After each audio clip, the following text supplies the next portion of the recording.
आज हम बात करेंगे एक ऐसे महान व्यक्तित्व के बारे में जिन्होंने भारतीय इतिहास और धर्म को एक नई पहचान दी। हाँ, हम बात कर रहे हैं महर्षि वेदव्यास जी की। तो चलिए शुरू करते हैं और उनके जीवन और योगदान को और अच्छे से समझते हैं। वेदव्यास जी का परिचय। वेदव्यास जी का असली नाम कृष्ण द्वैपायन था। कृष्ण उनके घने सांवले रंग को दर्शाता है और द्वैपायन इसलिए क्योंकि उनका जन्म एक द्वीप पर हुआ था। वेदव्यास का मतलब है वेदों की व्याख्या करने वाले, और ये नाम उन्हें उनके विशेष योगदान के लिए दिया गया जो हम आगे जानेंगे।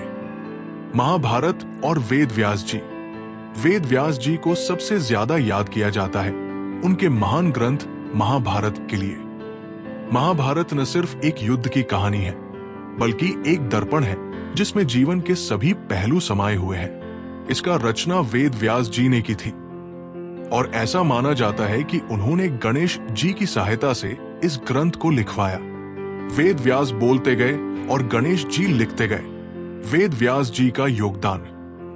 वेदव्यास जी के महान योगदान यहाँ खत्म नहीं होते। उन्होंने वेदों को 4 हिस्सों में बांटा: ऋग्वेद, यजुर्वेद, सामवेद और अथर्ववेद। ये काम उन्होंने इसलिए किया ताकि लोगों के लिए उन्हें समझना और व्याख्या करना आसान हो। इसके अलावा उन्होंने 18 पुराणों की रचना भी की जो हिंदू धर्म के मूल सिद्धांतों को बताते हैं। वेदव्यास जी और उनके सिद्धांत।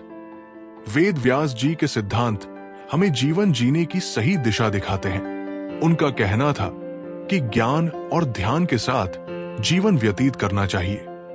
भगवद गीता, जो महाभारत का एक अंग है, भी उनकी ही देन है। गीता के माध्यम से उन्होंने धर्म, कर्म और मोक्ष का रहस्य समझाया। वेदव्यास जी का महत्व। आज भी वेदव्यास जी को हिंदू धर्म के एक महान आचार्य के रूप में देखा जाता है। हर साल गुरु पूर्णिमा उनके सम्मान में मनाई जाती है, जो एक शिक्षक के योगदान और उनके ज्ञान को सम्मान देने का दिन है। गुरु पूर्णिमा के दिन लोग अपने गुरु को याद करते हैं और उनका आशीर्वाद प्राप्त करते हैं। दोस्तों, महर्षि वेदव्यास जी का योगदान अनंत है। उन्होंने हमें एक ऐसा धरोहर दिया है जो हर युग में लोगों को मार्गदर्शन करता रहेगा। आज उन्हें याद करते हुए हम उनकी रचनाएं पढ़ें, समझें और उनसे जीवन के सही मूल्य सीखें।